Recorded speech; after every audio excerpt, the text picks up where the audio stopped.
ఒక మనిషికి ఎంత త్వరగా డబ్బు అవసరమవుతుందో అంత ఎక్కువగా అతను పేదవాడిగా మారిపోతాడనే మాటలో ఎంతో లోతైన అర్థం దాగి ఉంది.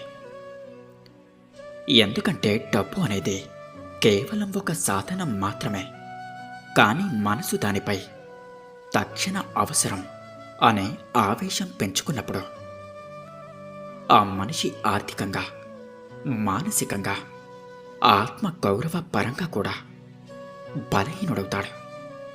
ఎందుకంటే ఒక వ్యక్తికి డబ్బు వెంటనే కావాలనిపించే పరిస్థితి వస్తే అతను ఆలోచించకుండా ఎలాంటి నిర్ణయాన్నైనా సరే వెంటనే తీసుకుంటాడు. అతను తక్కువ విలువ ఉన్న పనులు కూడా, ఎక్కువ వడ్డీ ఇచ్చే అప్పుల కోసం కూడా అంగీకరిస్తాడు. ఆ లోపు ఆ అప్పు యొక్క వడ్డీ అతని